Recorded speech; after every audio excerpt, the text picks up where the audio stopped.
अगर आपको डायबिटीज़ है और आपका जवाब हाँ है, तो आपने मीठा खाना छोड़ दिया होगा, कोल्ड ड्रिंक से परहेज कर रहे होंगे और चाय भी मीठी पीनी शुरू कर चुके होंगे। आप अपने सेहत का ख्याल रखने के लिए हर मुमकिन कोशिश कर चुके हैं, लेकिन फिर भी आपकी जो शुगर लेवल है वो कंट्रोल में नहीं आती है।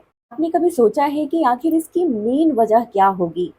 अब आपका सवाल हुआ कि सब्जियां जो हम खाते हैं ये तो बहुत सेहतमंद होती हैं, तो आखिर सब्जियों को खाने से हमारी शुगर कैसे बढ़ सकती है? यही तो सबसे ज़्यादा बड़ी गलती है। लगभग 80% से ज़्यादा व्यक्ति यही गलती करते आ रहे हैं और हैरान करने वाली बात है कि उन लोगों को इस बात का खबर ही नहीं है। आपके खाने के प्लेट में मौजूद वो हेल्दी सब्जियां जो आप खा रहे हैं, वही आपकी यह शुगर लेवल को ऊपर लेकर जा रही हैं।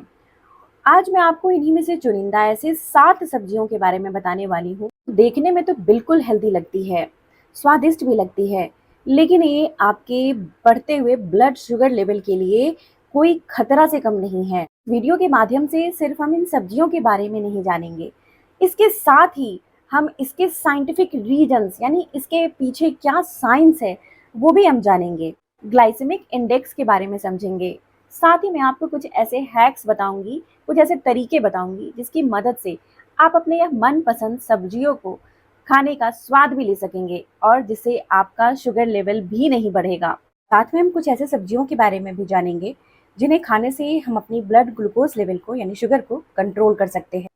इसीलिए वीडियो को आखिर तक ज़रूर से देखिए, क्योंकि वीडियो के एंड में यानी आखिर में मैं आपको एक ऐसी टिप्स बताने वाली हूँ जो रिसर्च पे बेस्ड है। इसके ऊपर रिसर्च की गई थी और इसे कैसे हमें प्रयोग करना है ये भी हम जानें। नमस्कार, मेरा नाम प्रीति देव है। मैं एक हेल्थ एजुकेटर हूँ, मास्टर्स हूँ फूड साइंस एंड न्यूट्रिशन में, और बहुत सारे समय से आप लोगों को हेल्थ के ऊपर गाइड करती आ रही हूँ। आप सभी का स्वागत करती हूँ Preeti health classes YouTube channel में।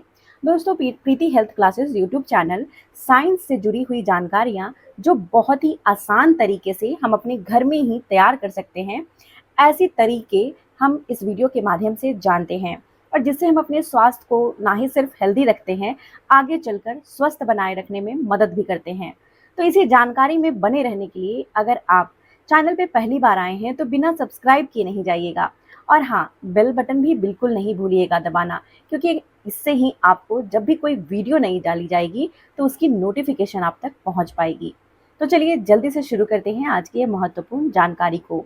सबसे ज़्यादा ज़रूरी, अगर वीडियो अच्छी लगती है तो बिना लाइक किए नहीं जाइएगा। इसके लिए हमें सबसे पहले ये समझना चाहिए कि ग्लाइसेमिक इंडेक्स क्या होता है और ग्लाइसेमिक लोड क्या होता है, जिससे हम ये समझ जाएंगे कि हम जो भी सब्जी खा रहे हैं उससे हमारी शुगर यानी ब्लड ग्लूकोज क्यों बढ़ रही है। ग्लाइसेमिक इंडेक्स हमें ये बताता है कि अगर कोई भी खाना हम खाते हैं तो उससे हमारा ब्लड ग्लूकोज लेवल कितनी तेजी से बढ़ता है। इसलिए अगर किसी भी खाने की ग्लाइसेमिक इंडेक्स यानी जीआई जितनी ज्यादा रहेगी, उतनी तेजी से आपकी ब्लड ग्लूकोज लेवल को वह बढ़ाती जाएगी। ग्लाइसेमिक लोड का मतलब होता है कि किसी भी खाने को खाने के बाद कितनी मात्रा में शुगर हमारे शरीर के अंदर जाएगी। आसान भाषा में समझे तो जीएल यानी ग्लाइसेमिक लोड यानी कि कितनी क्वांटिटी है, और जीआई यानी कि ग्लाइसेमिक इंडेक्स यानी कि स्पीड, और हिंदी में इसे गति बोलते हैं।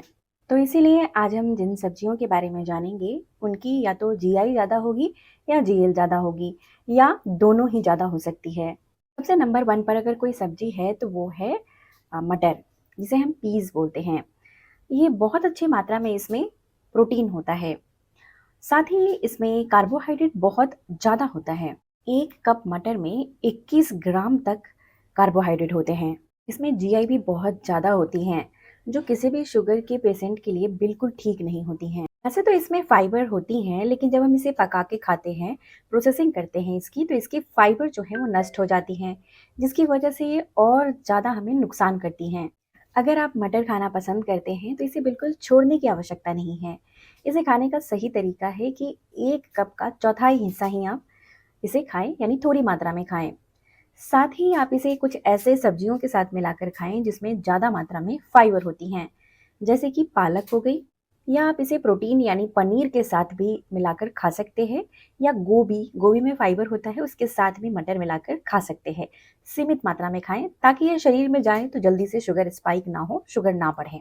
नंबर 2 पे जो वेजिटेबल आती है यानी जो सब्ज़ी आती है उसे हम शकरकंदी बोलते हैं और इसे इंग्लिश में हम स्वीट पोटैटो बोलते हैं। हमें अक्सर यह देखने को मिलता है हर जगह आजकल कि यह हमारी डायबिटिक फ्रेंडली जो होती हैं सब्ज़ी होती हैं, लेकिन ये पूरा सच नहीं है। देखिए, अगर आप शकरकंदी को उबाल कर खाते हैं, तो इसमें जो शुगर होता है वो कम हो जाता है, लो हो जाता है, जो ज़्यादा आपको नुकसान नहीं करता है। तो डायबिटिक लोग इसे खा सकते हैं, लेकिन जब आप इसे बेक करते हैं, तो इसमें जो शुगर होती हैं वो ज़्यादा मात्रा में होती हैं, तब यह आपको नुकसान पहुंचा सकती हैं। इसलिए अगर आप इसे भून कर खाते हैं तो इसकी जो जीआई होती है, ग्लाइसेमिक इंडेक्स, वो 94 से भी ज़्यादा चली जाती हैं। इसलिए आप देखते होंगे कि जो रोड साइड पे या घर में अगर हम इसे भून कर खाते हैं, तो ये बहुत तेज़ी से चीनी को बढ़ा देती हैं और ये चीनी से भी ज़्यादा खतरनाक होती हैं। नंबर 3 पे आती है गाजर और शकरकंदी की जूस। अगर हम किसी सब्जी का जूस निकालते हैं तो इसके फाइबर को हम फेंक देते हैं और सिर्फ जूस को हम प्रयोग करते हैं।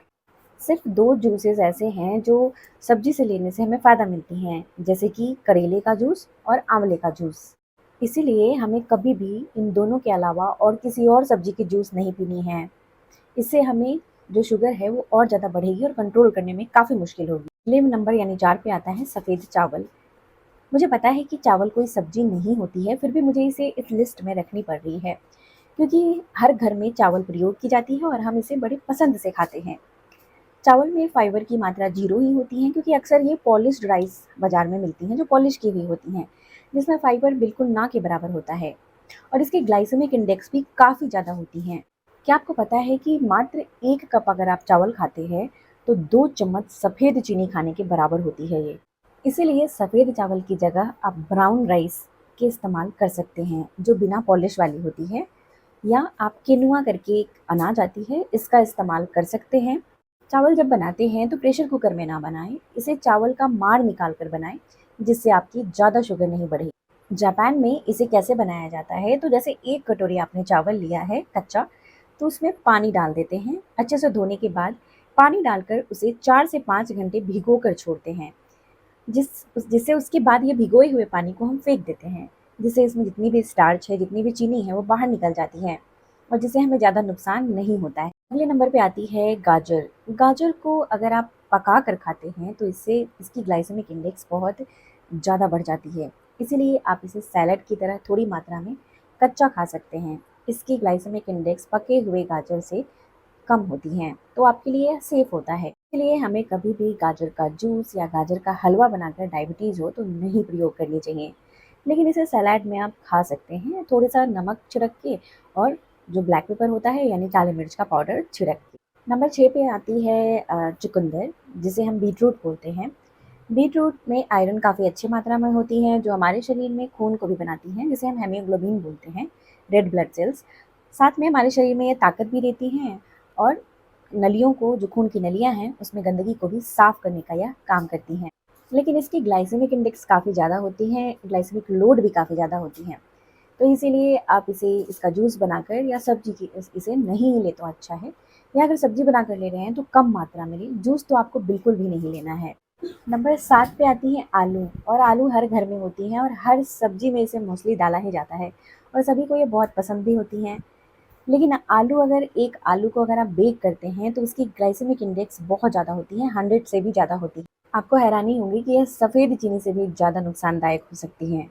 अगर आप आलू को छिलके के साथ खाते हैं, वो भी उबाल कर खाते हैं, उबालने के बाद उसके पानी फेंक देते हैं, तब उसका प्रयोग करते हैं, तो वो थोड़ा कम नुकसान कर सकती हैं। छिलके में फाइबर होता है, जिससे यह जल्दी से आपकी चीनी नहीं बढ़ाएगा। लेकिन अगर आप इसे छिलके को उतार के बिना उबाले इसे खाते हैं, तो ये बहुत ज़्यादा तेज़ी से आपकी चीनी बढ़ा सकती हैं।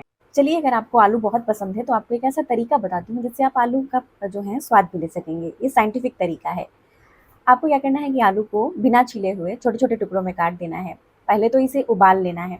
आधा उबाल कर आधा पका लें इसे, टुकड़े में काटने के बाद उबालें। उसके बाद आपको वो पानी को फेंक देना है। दूसरे पानी में इसे डालकर उबले हुए आलू को और फ्रिज में डालकर इसे छोड़ना है, और कम से कम 7 से 8 घंटे के लिए आपको छोड़ना है फ्रिज में। ऐसा करने से इसकी जो स्टार्च होती है वो रेजिस्टेंस हो जाती है, जिसे हम रेजिस्टेंस स्टार्च बोलते हैं।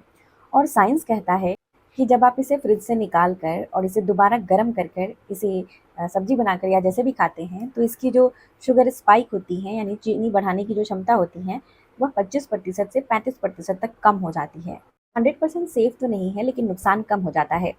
आपको क्या करना है कि अकेला आलू की सब्जी नहीं बनानी, इस तरीके से आलू बनाइए और इसके साथ कुछ सब्जियों को मिला लीजिए, जिसमें फाइबर ज़्यादा होती है, जैसे गोभी हो गया, ये सारी चीज़ें मिला लीजिए।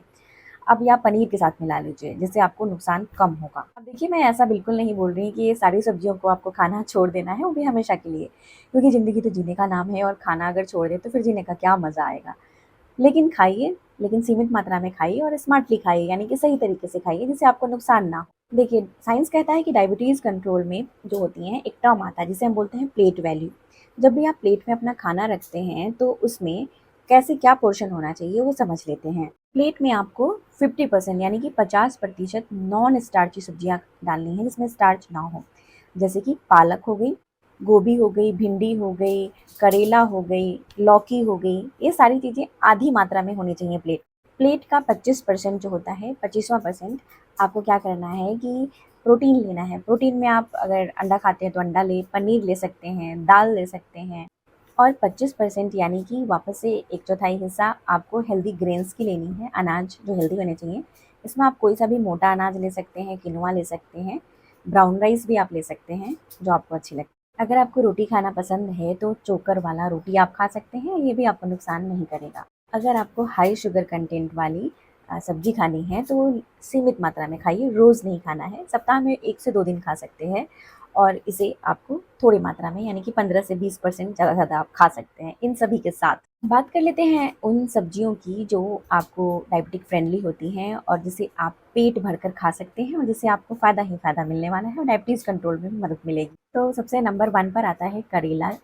करेला की सब्ज़ी बनाकर खाइए। करेला में जो होता है स्वाद भी बिटर होता है यानी कि कड़वा होता है और इसमें जो है न्यूट्रिएंट्स होते हैं, ऐसे पॉलीपेप्टाइड भी होती हैं जो एक इंसुलिन की तरह एक्ट करता है और जब इंसुलिन शरीर में रहेगी तो वो ग्लूकोज़ को हमारे सेल तक पहुँचाएगी जिसमें हमें एनर्जी मिलेगी और इससे हमें नुकसान नहीं होगी और जिससे हमारा शुगर लेवल भी कंट्रोल होगा। इसीलिए आप इसको जैसे खा सकते हैं, इसका जूस बनाकर पीजिए या फिर आप इसे सब्ज़ी बनाकर खाइए, आपके लिए फ़ायदेमंद है।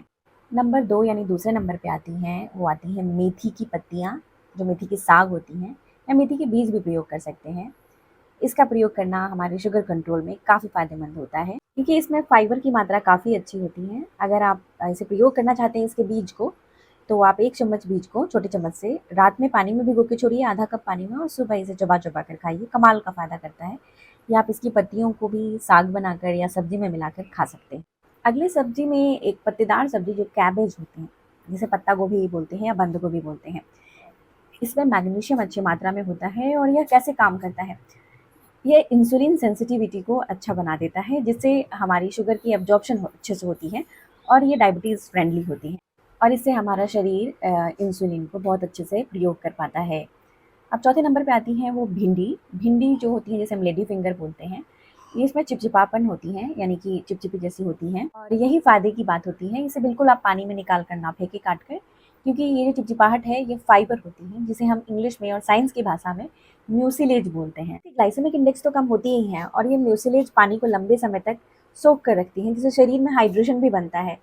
अगर आपको बहुत ज़्यादा आईबीएस यानी कि इरिटेटेड बाउल सिंड्रोम है, गैस बनती है, बहुत ज़्यादा पेट में जलन या सीने में जलन की समस्या रहती हैं, तो आपको इसे ज़रूर से प्रयोग करना चाहिए, क्योंकि ये पेट में जाकर एक म्यूसेज जो है वो अच्छा लेयर बनाने में भी मदद करती हैं और कई तरीके से हमारे लिए फ़ायदेमंद होती हैं, डायबिटीज़ फ्रेंडली होती हैं, डायबिटीज़ को कंट्रोल करने में भी ये बहुत मदद करती है। अगले नंबर पे आती हैं लौकी, यानी कि जो लंबे बॉटल गार्ड होते हैं वो। इसमें पानी की मात्रा अच्छी होती है, वाटर होती है कंटेंट इसमें और फाइबर बिल्कुल अच्छा होता है और शुगर ना के बराबर होता है। तो ये भी डायबिटीज़ फ्रेंडली होता है, तो लौकी का जूस बनाकर भी आप पी सकते हैं और सब्ज़ी बनाकर भी आप खा सकते हैं। ये हमारी लीवर को और किडनी को डिटॉक्स भी कर देती हैं, तो इसीलिए हमें इसे ज़रूर से लेना चाहिए। अगर आपको डायबिटीज़ रहती है, कंट्रोल नहीं होती हैं, तो आपको इसका प्रयोग अवश्य करना चाहिए। अब आपको जैसा मैंने एक प्रॉमिस किया था वीडियो के शुरू होने में कि मैं वीडियो के एंड में आपको एक रिसर्च बेस्ड एक ऐसा नॉलेज बताने वाली हूँ, जिससे आप अपने शुगर लेवल को कंट्रोल कर सकते हैं। ये तरीका क्या है, देखिए जब भी आप खाना खाते हैं, खाना खाने के 10 मिनट पहले आपको 1 ग्लास पानी में एप्पल साइडर विनेगर यानी कि सेब का सिरका मिलाकर 1 छोटी चम्मच मिला लें और फिर पी लेना है। ऐसा करने से आपकी जो पोस्टपैरेंडियल शुगर जो होती हैं, जो बढ़ जाती हैं खाने के बाद, वो नहीं बढ़ती हैं और ये रिसर्च में भी देखी गई हैं और लेटेस्ट रिसर्च के अनुसार ये बहुत अच्छा काम करती हैं। ये आपके ब्लड बढ़ते हुए ग्लूकोज़ लेवल को 30 से 35% तक कम कर सकता है। ये क्योंकि ऐसा इसलिए होता है कि इसमें एसिड होता है। आपको क्या करना है कि कभी एप्पल साइडर विनेगर इस तरह से मिला कर लें और कभी आप खाने के साथ दही का प्रयोग करें दोपहर में, या फिर आप कोई भी अगर घर का बना हुआ नीमकी अचार हो, मसालेदार नहीं, तो इसका भी प्रयोग कभी-कभी कर सकते हैं। किसी एक वक़्त खाने में आप प्रयोग दिन में कर सकते हैं। लेकिन याद रखिए कि हर चीज़ हर लोगों को सूट नहीं करती है। अगर आपको कोई गुर्दे की समस्या है, एसिडिटी रहती है, गैस बनती है, तब आपको ऐसा करने से बचना चाहिए। ऐसे केस में आपको अपने डॉक्टर की सलाह लेनी काफ़ी आवश्यक होगी। तो आज की जानकारी बहुत ही इन्फॉर्मेटिव थी। इसे ज़रूर से लाइक करिए, शेयर करिए और मुझे कमेंट में अपनी कोई भी अगर आपकी कोई सवाल है, लिखना नहीं भूलिए, लिख कर बताइए, मुझे काफ़ी अच्छा लगेगा। तब तक आप अपना बेहद ख़्याल रखिए और सबसे ज़्यादा ज़रूरी मुस्कुराना नहीं भूलिए, मुस्कुराते रहिएगा। शुक्रिया।